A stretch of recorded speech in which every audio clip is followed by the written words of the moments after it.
स्वः तत्सवितुर्वरेण्यं भर्गो देवस्य धीमहि धियो यो नः प्रचोदयात्।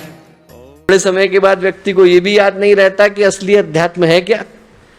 जो असली अध्यात्म है उसका उद्देश्य ये नहीं कि हम उसको कर्मफल सिद्धांत से दूर कर दें।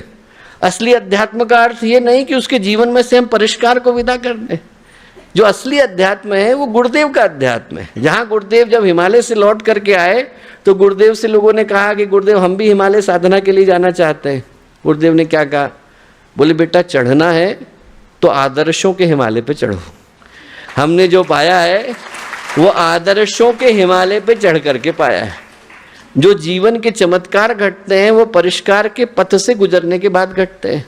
ये वाला अध्यात्म गुरुदेव की दृष्टि में नहीं था, जहाँ पर व्यक्ति शॉर्टकट से चीज़ों को पाना चाहता है। भगवान का उद्देश्य मनोकामनाओं की पूर्ति थोड़ा ही। भगवान का उद्देश्य हमारे अंदर की भगवत्ता को जगाना है। भगवान का उद्देश्य हमारे अंदर के भगवान को जगाना है। भगवान का उद्देश्य इंसान के अंदर उस संभावना को जगाना है जहाँ पर उसको पूरा विश्व ही अपना नजर आता है। उस संभावना को जगाने वाला जो अध्यात्म है वही भारतीय अध्यात्म है। और गुरुदेव जिस तरीके का अध्यात्म चाहते थे वो तो मैं उदाहरण में कई बार बता भी चुका हूँ। बिरला जी के जो सुपुत्र थे वो गुरुदेव के पास गए। 51 की घटना है। 11 करोड़ रुपए लेकर के गए, गुरुदेव के चरणों में रखे। गुरुदेव आप सोने का मंदिर बनाइए। गुरुदेव ने पैसे लौटा दिए, लेकर के जाओ वापस। बोले एक बात बताओ, भगवान सोने के मंदिर में बैठे और बाहर व्यक्ति को खाने को नहीं मिले तो भगवान को कैसा लगेगा? बोले बनाना है तो स्कूल बनाओ, कॉलेज बनाओ, हॉस्पिटल बनाओ, वही भगवान के मंदिर है।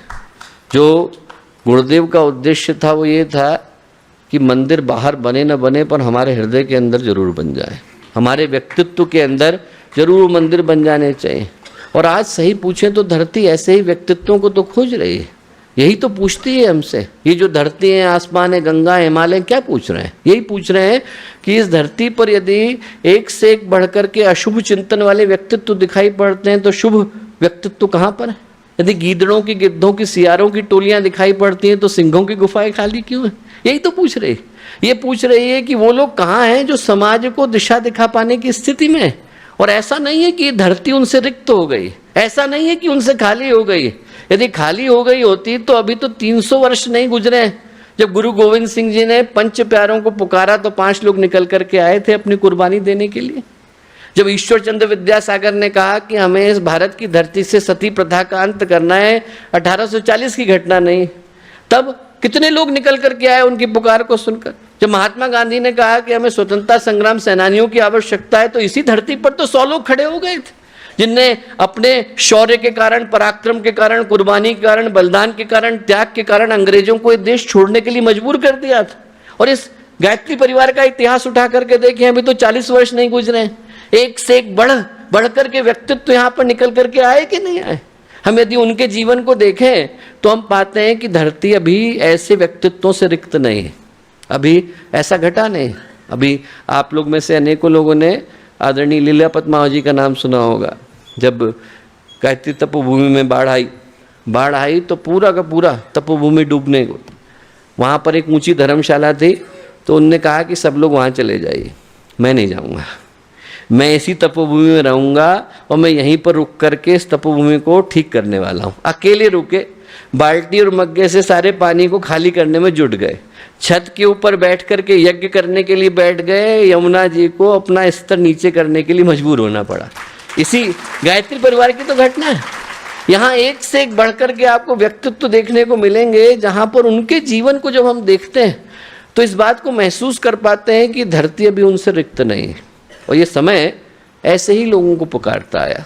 लोग अपने जीवन के उद्देश्य को भूल जाते हैं। सही पूछें तो गुरुदेव ने जो प्रभात फेरी का कार्य शुरू किया वो इसी उद्देश्य के लिए शुरू किया।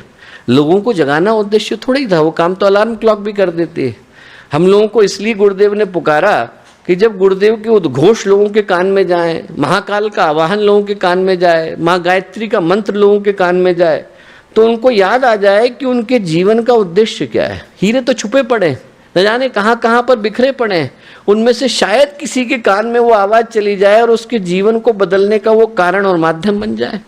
तो हम पाएंगे कि अपने आप ऐसे लोगों को गायत्री मंत्र की आवाज़ ढूंढती चली जा रही है, उन लोगों को जगाती चली जा रही है। हम लोगों का उद्देश्य एक ही है कि ऐसे लोगों को ढूंढना और उन तक गुरुदेव की आवाज़ को पहुंचाना। बड़े बड़े लोग अपने जीवन के उद्देश्य को भूल जाते हैं। अर्जुन भूल गए थे कि नहीं? सब कुछ छोड़ करके बैठ गए। सीदंतिमम गात्राणी मुखम च परिशुष्यति, हाथ पैर कांप रहे हैं, मुंह सूख रहा है। उनने अपना धनुष बाण रख दिया, गांडीव रख दिया और बैठ गए, अब नहीं लड़ना है। भगवान को पूरी गीता कहनी पड़ी। हनुमान जी भूल गए थे कि नहीं? भूल गए तो का चुप साधी रहा बलवाना, जामवंत को याद दिलाना पड़ा। बड़े बड़े लोग अपने जीवन के उद्देश्य को भूल जाते हैं। यहाँ पर एक से एक बढ़कर के तपस्वी तेजस्वी आत्माएं गायत्री परिवार के अंदर आई। ये समय उनको इस दृष्टि से सुनने का है कि महाकाल हमको व्यक्तिगत दृष्टि से आवाहन देकर, आमंत्रण देकर झकझोर करके उठा रहे हैं और ये कह रहे हैं कि हमें जन जन तक पूज्य गुरुदेव की, वंदनीय माता जी की आवाज़ को लेकर के जाने की आवश्यकता है। तीन ही चीज़ों को पहुंचाने की आवश्यकता है, ज़्यादा चीज़ों को पहुंचाने की आवश्यकता नहीं। जिनके पास पहुँचें उनको सिर्फ तीन बातें बताएं। क्या बताएं? पहला तो गायत्री परिवार का उद्देश्य बताएं, गुरुदेव का जीवन बताएं और गायत्री मंत्र का अर्थ बताएं। ये तीन चीज़ें यदि हमने व्यक्ति के कान में डाल दी, उसके जीवन के अंदर उतार दी, उसको बता दिया कि किस उद्देश्य के साथ इस संगठन का निर्माण परम पूज्य गुरुदेव ने किया और उनका जीवन क्या था, किस तरह का जीवन उनने जिया। अनेक लोग गुरुदेव के विषय में जानते हैं पर उस वैभव से वो परिचित नहीं है जो उनके आध्यात्मिक जीवन से प्रस्फुटित हुआ। क्यों परिचित नहीं है? आप वसीयत और विरासत को उठा के देख लीजिए। गुरुदेव ने उसमें दूसरे ही पैराग्राफ के अंदर चौथी लाइन के अंदर लिख दिया है, हमने स्वयं अपने जीवन के ऊपर और जीवन के घटनाक्रमों के ऊपर प्रतिबंध लगा रखा है। वो हमारे रहते किंवदंतियाँ ही बनी रहने वाली हैं। चाहते नहीं, लोगों को पता चल नहीं पाता है। पता उन्हीं को चल पाता है जो गुरुदेव के जीवन से जुड़ने की संभावना अपने अंदर सुरक्षित रख करके आए। हमें लोगों को ये याद दिलाने की आवश्यकता है कि गायत्री परिवार का उद्देश्य क्या। अभी एक आध हफ्ता पहले किसी ने हमसे कहा, गायत्री परिवार ये भी करता है। मैंने कहा, परिवार सब कुछ करता है। जिसका परिवार होता है वो सारी चीज़ें करता है। हमारे लिए आप भी परिवार हो, हमारे लिए जो नामीबिया में बैठा है वो भी परिवार है, हमारे लिए जो अफ्रीका में पैदा हुआ वो भी परिवार है, हमारे यहाँ लैटिन अमेरिका में घूमने वाला वो व्यक्ति जिसको आज तक हमने देखा नहीं वो भी परिवार है।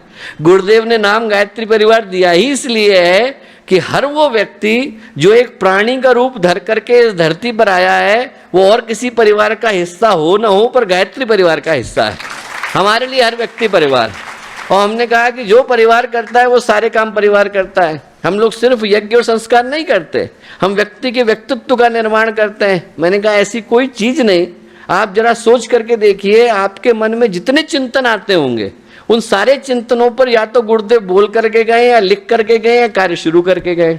दुष्प्रवृत्ति उन्मूलन गुरुदेव करके गए, योग शुरू करके गए, आयुर्वेद शुरू करके गए, तप शुरू करके गए, साधना, स्वाध्याय, लेखन, वक्तृत्व, कृतित्व। आप ऐसा कोई आयाम ढूंढ नहीं सकते। बच्चों को कैसा जीवन जीना है, माता पिता को कैसा जीवन जीना है, घर में वाटिका कैसी लगानी है, सब्जी कौन सी उगानी है, सारे विषयों के ऊपर गुरुदेव लिख करके गए, बोल करके गए। आपको सिर्फ ढूंढने की आवश्यकता है। नशा क्यों कर रहे हैं? गुरुदेव की 10 किताबें। योग गुरुदेव की 33 किताबें। आप ढूंढ करके तो देखिए। पातंजलि योग सूत्र आपको 8 किताबें मिलेंगी, राजयोग आपको मिलेगा, ज्ञान योग गुरुदेव की 3 किताबें, कर्म योग गुरुदेव के 4 उद्बोधन है। ऐसा कोई विषय नहीं जिस पर गुरुदेव लिखकर, बोलकर, कहकर, समझा करके नहीं गए हो। सिर्फ हमें लोगों तक बताने की आवश्यकता है। और जिन विषयों पर आज दुनिया चिंतन कर रही है दोस्तों, उन विषयों को गुरुदेव 70 साल पहले बताकर, समझा करके, कह करके चले गए।